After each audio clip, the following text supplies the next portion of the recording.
Assalamu alaikum. Welcome to Taste of Chennai. இன்னைக்கு நம்ம Mumbai famous street food pav bhaji எப்படி செய்கிறதான் பார்க்க போகிறோம். நம்மளால் வீட்டிலே ரொம்ப ஈஸியாக செய்ய முடியும். ஸோ வாங்க இப்போ எப்படி செய்கிறதுன்னு பார்க்கலாம். ஃபஸ்ட்டு நம்ம உருளைக்கிழங்கையும் பட்டாணியும் வேக வச்சுக்க போகிறோம். ஒரு பெரிய சைஸ் உருளைக்கிழங்கு எடுத்திருக்கேன். அதுக்கப்புறம் 1/4 கப் அளவுக்கு பச்சை பட்டாணி எடுத்திருக்கேன். இது வந்து ஃப்ரெஷ் பீஸ் தான். ஒரு டீஸ்பூன் சால்ட் சேர்த்து இப்போ இதை நல்லா வேக வச்சுக்க போகிறோம். இப்போ குக்கரை க்ளோஸ் பண்ணிவிட்டு ஒரு 4-5 விசிலுக்கு வேக வச்சுக்கலாம். 2 மீடியம் சைஸ் வெங்காயம் எடுத்திருக்கேன். இப்போது இதை நல்லா ஃபைனாக சாப் பண்ணிக்க போகிறோம். வெங்காயம் கட் பண்ணும்போது சென்டரில் இந்த மாதிரி ஸ்லிட் போட்டிங்கன்னா வெங்காயம் நல்லா உங்களுக்கு பொடிசாக கட் பண்ணுறதுக்கு வரும்.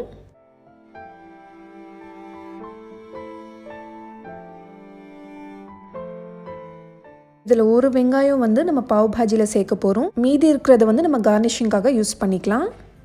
2 பச்சை மிளகாய் எடுத்திருக்கேன். இப்போ இதையும் நல்லா ஃபைனாக சாப் பண்ணிக்கலாம்.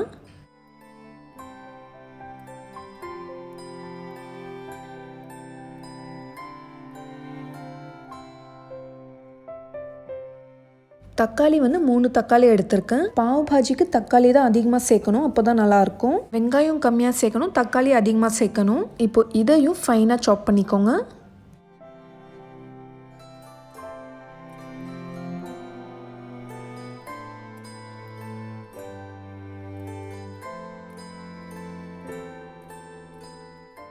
அடுத்தது கேப்சிகமும் நல்லா ஃபைனாக சாப் பண்ணிக்கலாம். நான் ஒரே ஒரு கேப்சிகம் எடுத்திருக்கேன்.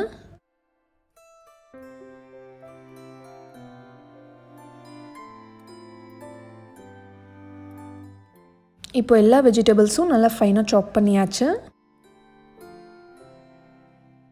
இதே மாதிரி கொத்தமல்லி தழையும் நல்லா ஃபைனாக சாப் பண்ணி வச்சுக்கோங்க. ஒரே ஒரு லெமனோட ஜூஸ் எடுத்து வச்சுருக்கேன்.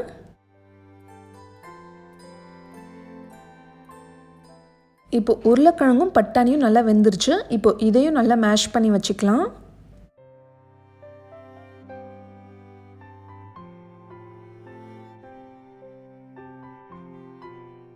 அடுத்தது இப்போ பாவ் பாஜி மசாலா எப்படி செய்கிறதுன்னு பார்க்கலாம். உங்ககிட்ட கடையில் வாங்கின ரெடிமேட் பாவ் பாஜி மசாலா இருந்தால் யூஸ் பண்ணிக்கோங்க. அப்படி இல்லைன்னா நம்ம வீட்டிலே பாவ் பாஜி மசாலா ரெடி பண்ணிக்கலாம். 5 காஷ்மீரி ரெட் சில்லிஸ் எடுத்திருக்கேன். அதுக்கப்புறம் ஒரே ஒரு பீஸ் பட்டை எடுத்திருக்கேன். ஒரே ஒரு பிளாக் கார்டமன் எடுத்திருக்கேன். பிளாக் கார்டமன் இல்லைன்னா க்ரீன் கார்டமனை யூஸ் பண்ணிக்கலாம். அதுக்கப்புறம் 5 கிராம்பு எடுத்திருக்கேன். ஒரே ஒரு பே லீஃப் எடுத்திருக்கேன். ஒரு டீஸ்பூன் மிளகு எடுத்திருக்கேன். ஒரு டீஸ்பூன் சோம்பு எடுத்திருக்கேன். ஒரு டீஸ்பூன் ஜீரகம். அதுக்கப்புறம் ஒரே ஒரு டேபிள் ஸ்பூன் மல்லி எடுத்திருக்கேன். இப்போ இது எல்லாத்தையும் நல்லா ட்ரை ரோஸ்ட் பண்ணிக்கலாம். மீடியம் ஃப்ளேமில் வச்சு ரோஸ்ட் பண்ணிக்கோங்க. ரோஸ்ட் ஆனதுக்கப்புறமா நல்ல வாசனை வரும். அப்போ சுவிட்ச் ஆஃப் பண்ணிடலாம். இப்போ இது நல்லா ஆறுனதுக்கப்புறமா மிக்ஸி ஜாரில் போட்டு நல்லா ஒரு ஃபைன் பவுடரை அரைச்சிக்கலாம்.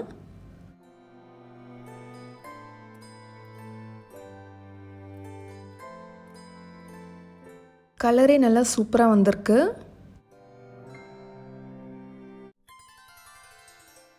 இப்போ அரைச்ச பவுடரில் ஒரு 1/4 டீஸ்பூன் மஞ்சள் தூள் சேர்க்க போகிறோம். ஆம்ச்சூர் பவுடர் ஒரு 1/2 டேபிள் ஸ்பூன் சேர்க்குறேன். இப்போ இதை நல்லா மிக்ஸ் பண்ணிக்கலாம். இப்போ நம்ம வீட்டிலே பாவ் பாஜி மசாலா பவுடர் சூப்பராக ரெடி பண்ணிட்டோம்.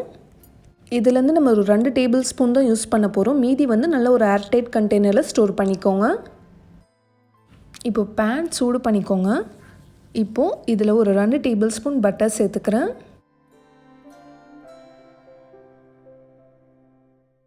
இப்போ ஃபஸ்ட்டு நம்ம க்ரீன் சில்லிஸும் கேப்சிகமும் சேர்த்து நல்லா ஃப்ரை பண்ணிக்கலாம். ஒரு 5 நிமிஷத்துக்கு நல்லா சாட் பண்ணுங்கள். பாவ் பாஜினாலே நிறைய பட்டர் தான் சேர்ப்பாங்க, அப்போ தான் டேஸ்ட் ரொம்ப நல்லாயிருக்கும். இப்போ கேப்சிகம் நல்லா ஃப்ரை ஆனதுக்கப்புறமா இப்போ நல்லா ஃபைனாக சாப் பண்ணி வச்சுருக்க தக்காளியை சேர்த்துக்கலாம். தக்காளி வந்து இந்த பட்டர்லேயே நல்லா வதங்கணும், அப்போ தான் அதோட பச்சை வாசனைலாம் நல்லா போகும். இப்போ நம்ம மேஷ் பண்ணி வச்சுருக்க அந்த உருளைக்கிழங்கு பட்டாணியை சேர்த்துடலாம். தேவையான அளவு உப்பு சேர்த்துக்கோங்க. Ginger garlic paste 2 teaspoon. Kasuri methi ஒரு 2 டேபிள் ஸ்பூன். அடுத்தது நம்ம ரெடி பண்ணி வச்சுருக்க பாவ் பாஜி மசாலாவில் ஒரு டேபிள் ஸ்பூன் இப்போ சேர்க்குறேன். இப்போ இது எல்லாத்தையும் நல்லா மிக்ஸ் பண்ணிக்கலாம்.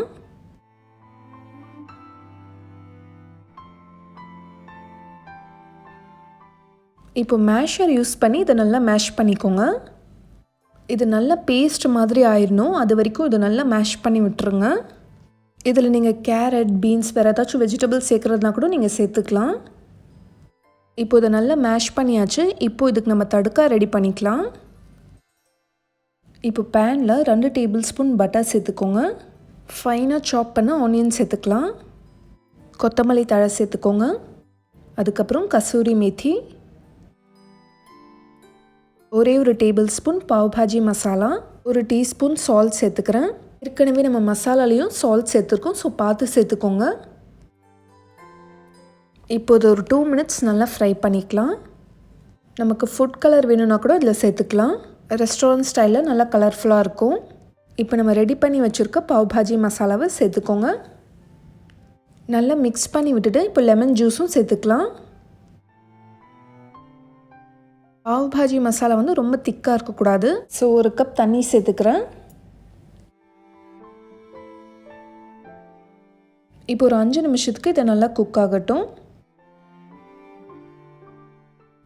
இதை திரும்ப கொஞ்சம் நேரத்துக்கு நல்லா மேஷ் பண்ணி விட்டுட்டே இருங்க. இந்த சங்க்ஸ் எதுவுமே இருக்கக்கூடாது, எல்லாமே நல்லா மேஷ் ஆயிடணும். அப்போ தான் பாவ் பாஜி ரொம்ப டேஸ்டியாக இருக்கும் சாப்பிட்றதுக்கு. இப்போ பாவ் பாஜி மசாலா ரெடி ஆயிடுச்சு. இதை எப்படி சர்வ் பண்ணலான்னு பார்க்கலாம். அவ்வளோதான். இப்போ இதை சுவிட்ச் ஆஃப் பண்ணிடுங்க. இப்போ பேனில் 2 டேபிள் ஸ்பூன் பட்டர் சேர்த்துக்கோங்க. பட்டர் நல்லா மெல்ட் ஆனதுக்கப்புறமா கொஞ்சமாக கொத்தமல்லி தழை சேர்த்துக்கோங்க.